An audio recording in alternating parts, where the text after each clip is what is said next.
ज्यादातर लोग निराश इसलिए हैं क्योंकि वो उन चीजों के बारे में ज्यादा सोचते हैं जो उनके पास नहीं है।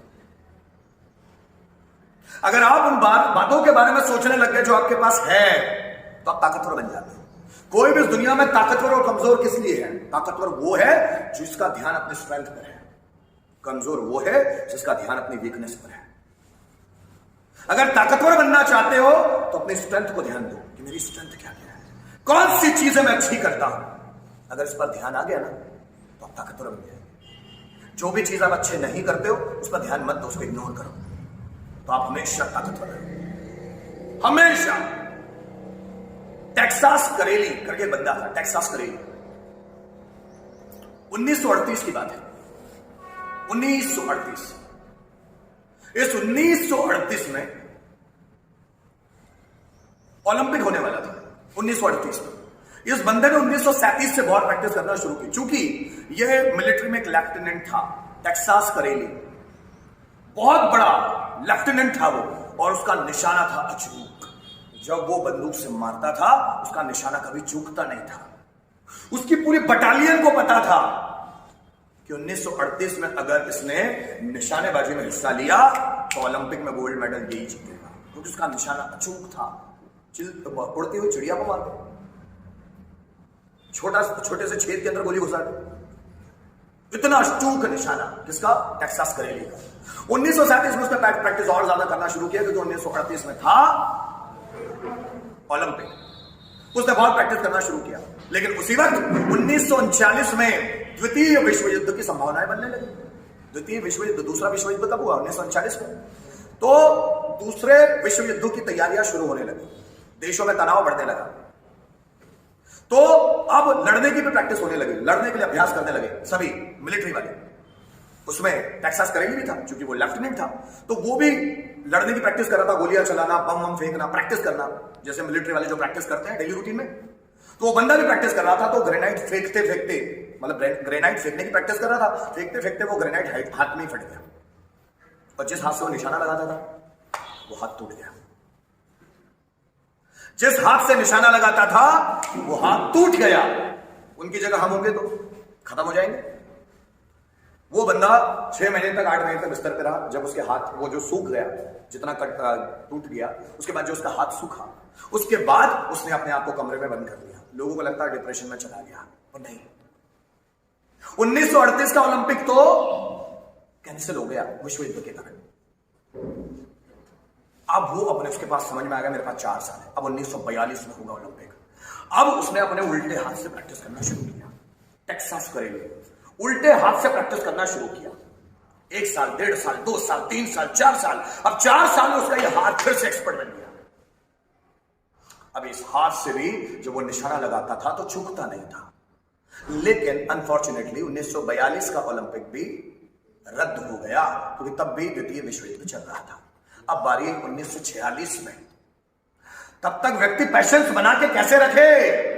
उसने फिर प्रैक्टिस करना शुरू किया कि 1946 में जब ओलंपिक होगा तो आपको लगाऊंगा मैं, आप तो मैं ही लगाऊंगा। शायद 1940 1944 का होगा, 38 नहीं होगा, 1940 का, और उसके बाद 1944 का होगा। 1944 वो ओलंपिक में टल गया। उसके बाद 1948 का ओलंपिक था। उसने इतनी प्रैक्टिस की कि अपना ये जो हाथ था ना, उसको अपना गुलाम बना लिया। या वो जहां निशाना लगाना चाहता था वहीं निशाना लगता था। इतना प्रैक्टिस कर, इतनी प्रैक्टिस कर, लोगों को पता ही नहीं था क्यों कर रहा है। अंदर ही अंदर आग लगी थी उसके अंदर। निशाना ओलंपिक में, निशाना तो मैं ही लगाऊंगा।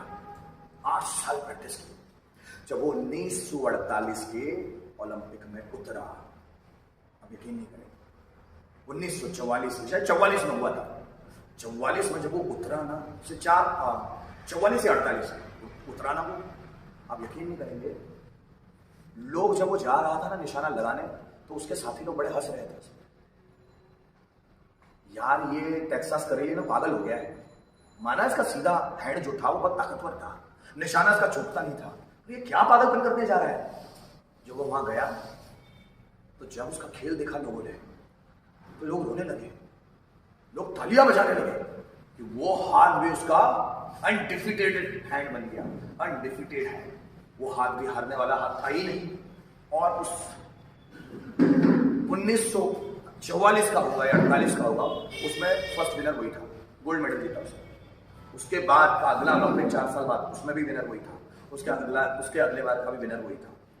आप जरा सोचिएगा मैं क्या सुनाना चाहता हूँ। हाथ तो मेन ये वाला था उसका, लेकिन व्यक्ति चाहे, अगर चाहे तो अपने ऑप्शनल हैंड को भी मेन हैंड में बदल सकता है। ऑप्शनल हैंड है नहीं, आपके पास कुछ है और वो छूट जाए, हो जाए, तो निराश नहीं होना। तब ये देखो कि मेरे पास क्या है, उल्टा हाथ अभी भी बाकी है, इससे करूंगा। तो आप उन चीजों की ओर ध्यान देते हैं जो आपके पास है ना, तो आप डैम श्योर गोल्ड मेडल लाओगे। पर ज्यादातर लोग कैसे होते हैं, मेन हैंड चला गया तो फ्रस्ट्रेट हो जाते हैं। वो बंदा फ्रस्ट्रेट ही नहीं होगा, ये नहीं है तो कोई बात नहीं, ये ईश्वर ने ये हाथ रखा है, इसी से सीखो। 4-6 साल खूब प्रैक्टिस कर, ये हाथ अब उसका अनडिफिटेबल हैंड हो गया, इससे भी निशाना छूटता ही नहीं। तो जब करेले टेक्सास कर सकता है, तो हम क्यों नहीं, हम भी तो कर सकते हैं। मैंने क्या कहा, व्यक्ति पावरफुल कब होता है, जब वो उन चीजों पर ध्यान देता है जो वो कर सकता है। और व्यक्ति कमजोर कब होता है, जब वो उन चीजों पर ध्यान देता है जो वो नहीं कर सकता। तो आपको उन चीजों पर ध्यान देना है, अपने गुणों को आइडेंटिफाई करो। इसी को बोलते हैं इंट्रोस्पेक्शन, सेल्फ रियलाइजेशन। खुद को जानो, आत्मनिरीक्षण की प्रोसेस पे चलो, कौन सी चीजें आप में अच्छी हैं। Try to understand that, try to find that out things. उन चीजों को समझने की कोशिश करो, कौन सी चीजें आप में अच्छी हैं, क्योंकि आप खुद को जाने बिना कभी भी पावरफुल नहीं बन सकते, कभी भी पावरफुल नहीं बन सकते। इसलिए अपने आप को जानने की यात्रा पे निकलो, इसलिए खुद को समय दो।